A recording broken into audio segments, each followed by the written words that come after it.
rocket, it will take over command and control of the rocket. But the ALS will check, make sure there's no holds coming from the ground up until T-minus 2 seconds. Let's go for ALS. And we are go for ALS. The Space Launch System is now counting down to liftoff of Orion on its maiden voyage to the moon. Whoa! Snap! Launch team can no longer recycle the count. Sound suppressor water now flowing under the ML. It looks like the sun. Look how bad my resolution. And here we go. It just looks like the sun going. Hydrogen burn-off igniters initiated. 7, 6, 5. 4-stage engine start. 3, 2, 1. Boosters in ignition. And liftoff of Artemis I. We rise together back to the moon and beyond.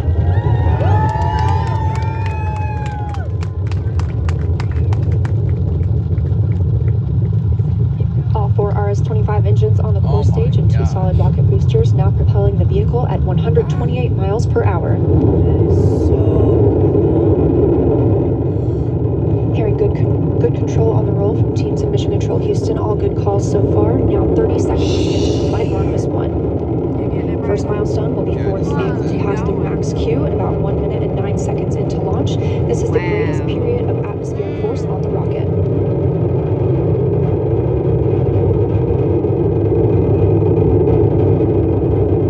SLS now traveling 607 miles per hour.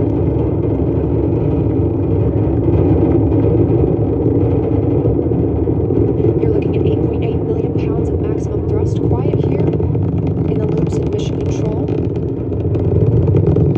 The 4 core stage engines are throttling down ahead of passing through max Q. Oh, it's gone. And max Q is what? Highest G-force. Highest G-force. Look at my camera. You can't even see it anymore.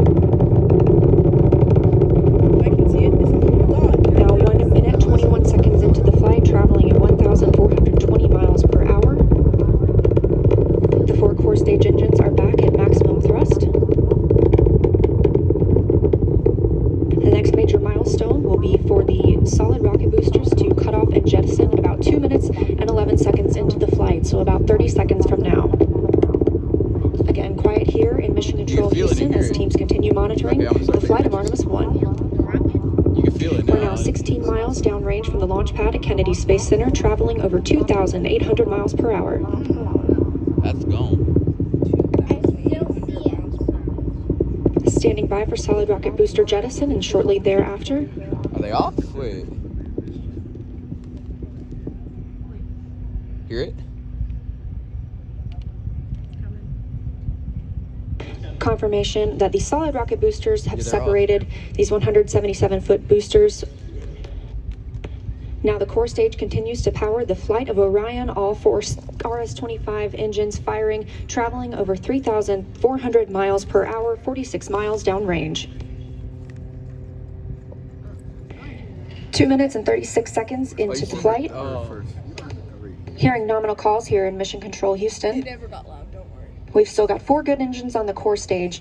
Next up, we'll be looking for the service module fairing to separate. This is 3 15 by 15 foot fairing panels, providing structural support, protecting the service module. No, Those will I just separate at can't about take 3 it. minutes and 11 seconds into Yeah. flight, and very shortly thereafter will be followed by the launch abort system separation.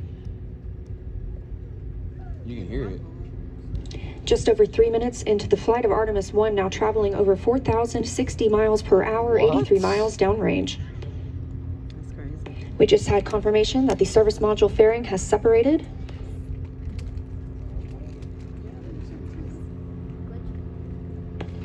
And that the launch abort system pyros have fired, separating My those zoom from isn't that Orion good. as well. Neither.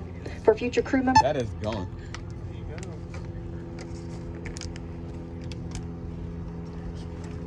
What is that? Speaker went out. Is that going down? we just heard the call for 3 engine press, meaning if SLS were to lose an engine at this point in the mission, we could still achieve a nominal mission. We would just have an extended main engine cutoff time. However, we still have 4 good engines, all at maximum thrust right now, powering the first flight of Artemis at 5,200 miles per hour, 148 miles downrange.